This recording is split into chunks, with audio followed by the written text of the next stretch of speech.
안녕하십니까. 한국지역공연구소의 노대호승 연구원입니다. 반갑습니다. 8월입니다. 무더운 여름의 꼭지는 지난 듯한데 아직도 더위가 그대로 있는 것 같습니다. 이 무더운 날에도 신규 일자리 사업 모델을 고민하기 위한 노력을 아끼지 않았는데요. 오늘의 프로젝트 본문을 보면서 말씀드리겠습니다. 네, 본문 보겠습니다. 자, 프로젝트명을 보니까 청기화 시장 프로젝트라고 되어 있어요. 이게 뭐지? 청와대 아무런 관련 없습니다. 청년 기숙사와의 전통시장, 이 두 가지의 개념을 섞어서 일자리 창출 모델을 한번 짜본 건데요. 한번 본문 보겠습니다. 자, 이달의 신규 일자리 키워드는 공공임대주택입니다. 한 번쯤은 들어보셨죠? 공공임대주택, 바로 이 정부나 지방자치단체의 어떤 재정으로 이 건설을 하거나 건물을 짓거나 아니면 또 사거나 아니면 이제 이거를 또 빌려서 이거를 임대하고 그리고 또 분양하는 이제 그런 목적으로 공급하는 주택을 바로 이 공공임대주택이라고 합니다. 자, 공공임대주택의 종류는 7가지가 있고요. 이 7가지 안에 또 대상별로 다 나눠져 있기도 합니다. 자, 그 중에서 이제 올 초에 제가 봤던 이제 그런 공고 중에 한 부분인데요. 청년들을 대상으로 한 이제 그런 주택 지원 사업 중에 하나예요. 자, 왼쪽을 보니까 파란색, 오른쪽을 보니까 주황색, 이 두 가지 사업이 있는 것 같아요. 자, 왼쪽에 청년 매입 임대주택이라고 되어 있고, 오른쪽은 이제 기숙사형 청년주택이라 되어 있습니다. 두 개의 차이가 뭘까요? 바로 이제 임대주택은 각각의 이제 세대가 다 나눠져 있는 거죠. 그냥 집을 그냥 빌려주는 게 왼쪽 임대주택인 거고, 오른쪽은 이제 기숙사형이기 때문에 이제 공동 주방, 그 다음에 공동 샤워 시설, 샤워 시설은 꼭 그렇게 공동으로 쓸 필요는 없지만 어쨌든 그런 공동 형태로 되어 있는 게 이제 기숙사형인 거죠. 그래서 이 두 가지에 대해서 지원을 해주는데 사실은 보통 기숙사형이라고 생각하면 이제 학교에 있는 기숙사만 생각을 하잖아요. 근데 이제 유럽, 서구 모델에서는 이런 기숙사를 이제 지역에서 관리하는 지역 모델들이 있는데 이제 한국에도 자리를 잡았습니다. 이게 초창기인 것 같지만 이제 서울, 대전, 경기에 벌써 162호가 있을 정도로 여기 지금 보시면 이제 한국 이제 그 토지공사에 들어가 보시면 토지주택공사요. 여기 가보시면은 이제 162호에 대한 어떤 그런 리스트가 쫙 나와 있는데 전국에 참 다양하게 잘 나와 있습니다. 이것도 한번 참고하시고요. 그래서 이제 청년에 특화된 그런 주거를 지원해주는 사업들이 점차적으로 확대 중이라는 것을 알 수 있습니다. 자, 그럼에도 불구하고 올해 이 부동산과 관련된 이슈가 좀 되게 많았습니다. 아주 그냥 폭등을 했다, 아주 그냥 급격한 상승을 했다, 한 번쯤은 다 들어보셨을 것 같은데, 그렇다 보니까 이 주택 매입을 해서 공공임대주택을 더 많이 하면은 어떤 그런 청년 주거를 지원할 수도 있는데, 그런 매입 가격이 올랐다 보니까 점점 부담스럽고 이런 부분이 더 어려워진 현실입니다.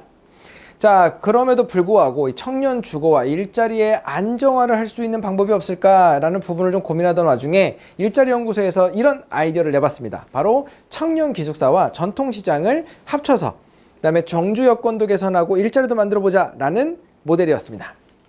전통시장을 보면요, 이게 그 땅의 용도, 보통 이제 그 용도가 크게 두 가지로 나와 있습니다.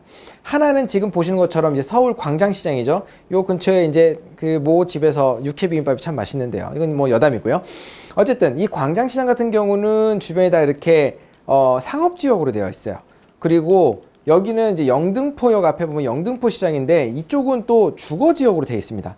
요 두 개의 어떤 그런 지역의 용도를 따진 이유가 뭐냐면 상업 지역에서는 주택을 할 수가 없죠. 그 다음에 여기 지금 그 주거 지역으로 되어 있는 곳에서는 또 상업 용도로 또 쓰기도 또 어려운 부분들도 있고요. 그래서 각각의 용도가 다르다 보니까 상업 용도로 되어 있는 곳에서는 약간 공공고시원, 고시원을 늘리자는 취지가 아니고요. 이제 그런 고시원과 어떤 그런 상태의 업종은 업종으로 어떤 좀 더 시설과 환경, 여건이 더 개선된 형태의 어떤 그런 거를 만들어보자는 취지로 이제 공공고시원이라는 개념을 썼고요.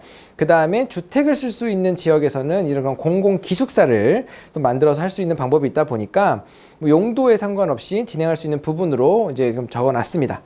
자, 그래서 이제 상단을 보면 이제 청년 활동을 위한 최적화된 공간을 만들다 이렇게 만들어 봤는데 어떤 최적화 부분을 얘기하냐면 가능하면은 한 공간 내에서 이제 의식주가 해결될 수 있는 부분들을 좀 중점을 두고 만들어 봤어요. 그래서 이제 전통 시장을 좀 리모델링하면서 활성화하는 부분, 그 다음에 청년 주거를 좀 공공의 어떤 주택 개념으로, 그 다음에 공공의 어떤 주거 개념을 가지고 와서 이걸 두 개를 섞어보는 개념인데, 이제 왼쪽 위에 보면 빨간색 틀 안에 좌측 상단을 보면 대기업 아파트 문화를 좀 벤치마킹한 거 아니냐 이렇게 생각하실 수도 있어요. 맞습니다. 요즘 레미 땡, 아이파 땡, 이런 그런 대기업 아파트 보면 단지 내에 그런 인프라들이 좀 잘 구성되어 있잖아요. 이제 그런 인프라를 이제 이런 전통시장을 끌고 와서 만들어 보자는 취지였던 거죠.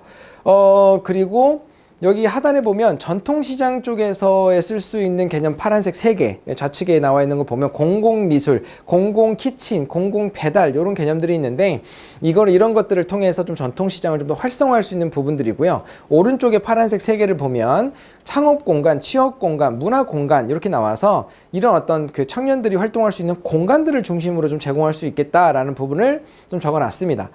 요렇게 되게 되면 이제 일자리 창출 분야에서도 다양한 또 그런 일자리 늘어날 수가 있는데요. 먼저 이제 그런 공공미술부터 쭉 우측으로 가면서 보면 공공미술 설치미술가 해외에 뒤에도 제가 참조로 걸어놨는데 해외에 유명한 또 전통시장들에서 관광객들을 막 끌어모으는 시장들 보면 이런 공공미술, 공공건축 이런 것들이 좀 설치되어 있는 시장들이 많아서 그런 개념도 넣어봤고요. 또 이런 곳들에 관광객들이 올 수도 있다 보니까 문화관광 해설사도 양성할 수 있고요. 그리고 공동키친이라 그래서 최근에는 어떤 그런 홀을 막 넓게 누는 그런 부분이 아니라 배달 같은 그런 요식업들이 많이 늘어나다 보니까 또 공동으로 어떤 키친들을 같이 나눠서 쓰는 그래서 이제 공동 요식업 창업가도 넣을 수도 있고요. 그 다음에 키친을 이런 또 관리해야 되잖아. 그런 시설 관리하는 관리 인력. 그 다음에 또 공동 배달. 이런 것들을 할 수 있는 뭐 플랫폼 운영자, 그 다음에 전문 배달원 이렇게 해서 전통시장과 관련된 일자리 부분들이 또 있고 그 다음에 청년 주거를 늘리면서 또 그런 청년의 주거, 기숙사나 뭐 그런 공공고시원을 쓸 수 있는 부분도 있지만 이 친구들이 활동할 수 있는 그런 창업 공간 그리고 취업 공간 그리고 이제 문화 공간 이 문화 공간이 어찌 보면은 그런 약간 대기업 아파트 브랜드의 조금 약간 그런 커뮤니티를 좀 벤치마킹한 부분인데 뭐 체육시설이라든가 그 다음에 이제 그런 문화 공간이라든가 이런 부분들을 좀 끌어오면서 그런 공간적인 부분들을 청년 주거하고 연계한 부분이었어요. 그래서 이렇게 일자리도 늘고 공간도 활용할 수 있는 그런 부분이고요. 또 그런 것들을 좀 지역 용도와 어떤 용지의 용도에 맞게끔 또 개발할 수 있는 부분들도 있다 보니까 좀 가지고 와봤습니다.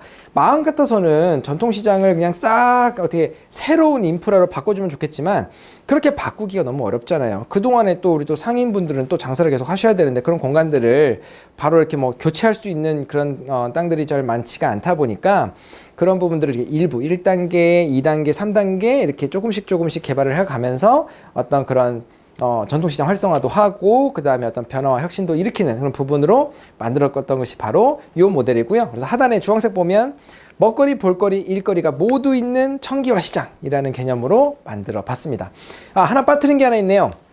우측 상단에 이 어떤 그런 청기화 시장의 활성화 방안을 좀 적었는데 우리 촬영을 도와주시는 우리 김 PD님께서 주신 아이디어였어요. 어떤 거였냐면 모 자치단체에는 그 어떤 관광지를 들어가기 위해서 입장료를 내잖아요. 입장료를 내면 일부를 그 지역문화 상품권으로 돌려주시는 곳들이 있어요. 뭐 제가 갔던 곳은 이제 고창에 있었던 그런 관광지였는데 그래서 요걸 가지고 또 지역에서 또 어떤 그 또 소비도 일으킬 수 있는 그런 아이디어가 있었는데 우리 PD님께서 주신 아이디어는 이런 겁니다. 임차료를 이제 월세를 낼 거 아니에요. 월세를 내면 일부 금액을 지역 상품권으로 주거나 그 시장 내에서 쓸 수 있는 바우처를 줘서 이런 어떤 교류가 계속 일어날 수 있게끔 해주면 더 좋지 않겠느냐라는 아이디어를 줘서 그걸 좀 갖다 제가 벤치마킹에 좀 적어봤습니다.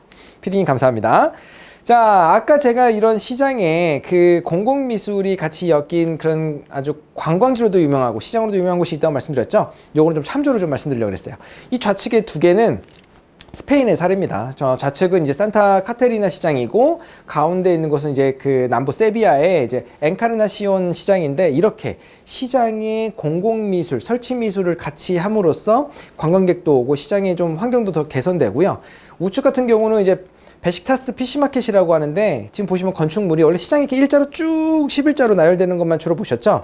이렇게 시장이 조금 어떤 그런 디자인이 적용됨으로써 여건도 환경도 보시는 분들도 훨씬 편하고 그 다음에 어떤 그런 어떤 안에 공기라든가 이런 부분들도 청정하게 진행될 수 있는 부분들이 있어서 이런 디자인이 적용된 시장도 활성화에 영향을 줄 수 있구나라는 보여주는 자료로 좀 참고 자료로 올려드렸습니다.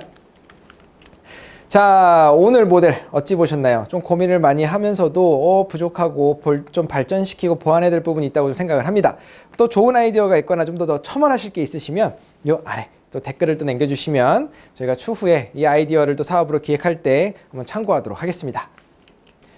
자, 앞으로도 더욱더 대한민국에 새로운 일자리가 많이 생기기를 바라면서요. 오늘의 일자리 연구소는 여기서 소개를 마치도록 하겠습니다. 끝까지 들어주셔서 감사합니다.